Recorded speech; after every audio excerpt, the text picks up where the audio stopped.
Biografi Max Weber.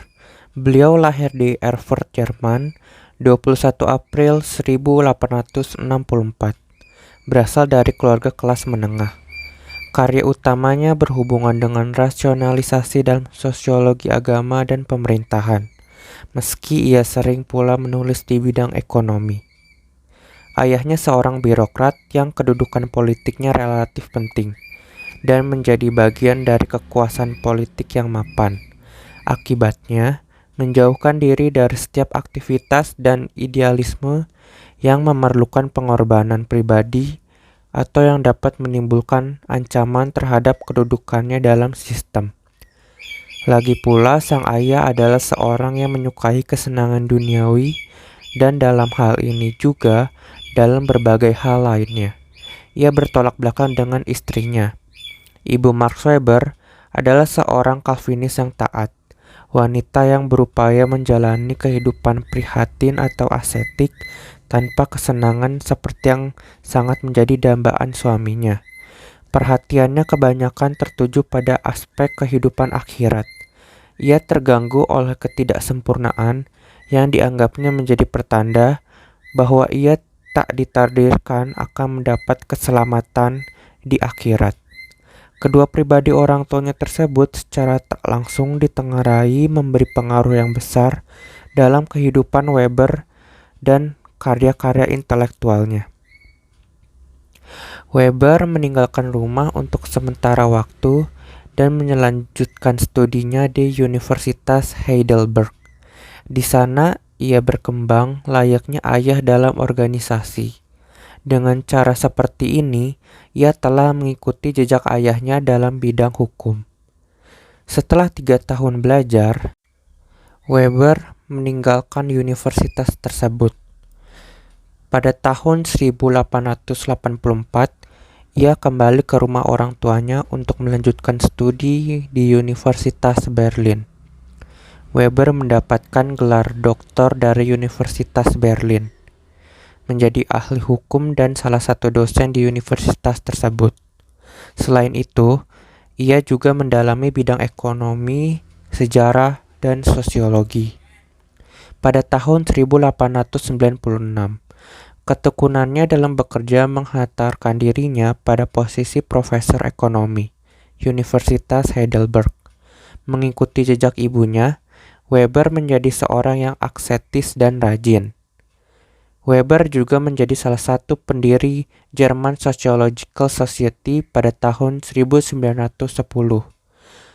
Rumahnya menjadi salah satu tempat diskusi bagi para tokoh intelektual seperti George Simmel, Robert Michels, dan George Lucas.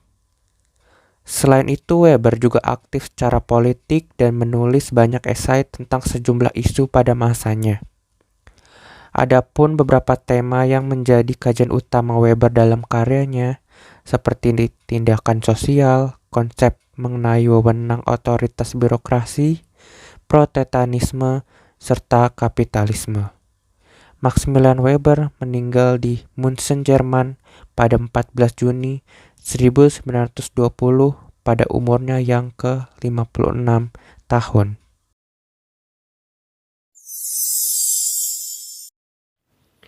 Pengertian teori tindakan sosial. Apa itu pengertian teori tindakan sosial? Saya akan menjelaskannya. Teori tindakan sosial adalah teori yang mengkaji tentang motif dan perilaku dari seorang manusia. Pendekatan pemaknaan yang bersifat subjektif sehingga memungkinkan seseorang mampu mempengaruhi dan menerima pengaruh orang lain. Max Weber menyatakan bahwa setiap tindakan individu kepada individu atau kelompok lain memiliki makna yang bersifat subjektif. Weber berpendapat bahwa cara terbaik untuk memahami berbagai kelompok adalah menghargai bentuk-bentuk tipikal tindakan yang menjadi ciri khasnya. Kita dapat memahami alasan-alasan mengapa warga masyarakat tersebut bertindak. Secara umum, memang tujuan sosiologi salah satunya adalah memahami secara mendalam makna subjektif dari tindakan sosial seorang individu. Dengan memahami perilaku setiap individu maupun kelompok, sama halnya kita telah menghargai dan memahami alasan-alasan mereka dalam melakukan tindakan tersebut. Teori ini berguna untuk memahami tipe-tipe perilaku tindakan setiap individu maupun kelompok. Macam-macam tindakan sosial menurut Max Weber. Yang pertama itu ada tindakan tradisional, tindakan afeksi, tindakan rasional instrumental, dan tindakan rasionalitas nilai. Untuk yang pertama ada tindakan tradisional. Tindakan tradisional ini merupakan suatu tindakan yang diulang secara teratur, menjadi kebiasaan, tidak menjadi persoalan kebenaran dan keberadaannya. Tindakan yang diturunkan secara turun-temurun tidak menghasilkan suatu masalah besar bagi pelakunya. Contohnya ini, saya melakukan ini karena ibu saya mengajarkan demikian. Nah, hal ini dimisalkan dengan kebiasaan orang Jawa yang selalu mendahulukan mereka yang lebih tua ketimbang yang muda atau penghormatan. Selain itu, dalam berbahasa yang dipakai di komunikasi sehari-hari, yang lebih muda harus menggunakan bahasa yang sopan sebagai simbol penghormatan. Kemudian ada tindakan afeksi. Tindakan afeksi ini merupakan tindakan yang didasari pada emosi yang dimiliki seseorang. Tindakan ini mengacu pada tindakan yang berlandaskan oleh perasaan individu. Tergambar emosional seperti marah, gembira, dan takut. Hal ini mempengaruhi tindakan seseorang dalam melakukan sesuatu. Contohnya ini, dalam kehidupan sehari-hari, seseorang akan merasa senang dan nyaman ketika berada dengan orang yang ia suka. Tapi hal ini bisa berubah apabila kedua belah pihak sedang berselisih atau bertengkar satu sama lain. Kemudian ada tindakan rasional instrumental. Tindakan rasional instrumental ini merupakan tindakan yang dilakukan seseorang didasarkan pada pertimbangan dan pilihan secara sadar dipilih untuk mencapai suatu tujuan. Tindakan ini disebut juga tindakan instrumental bertujuan sebab tindakan ini dilakukan melalui upaya dan usaha untuk mencapai tujuan yang diharapkan. Kata rasional mengandung makna implisit, logis, dan instrumental untuk mencapai tujuan.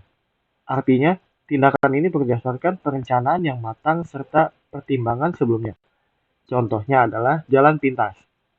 Nah, mungkin sudah mencerminkan orang Indonesia dalam bertindak.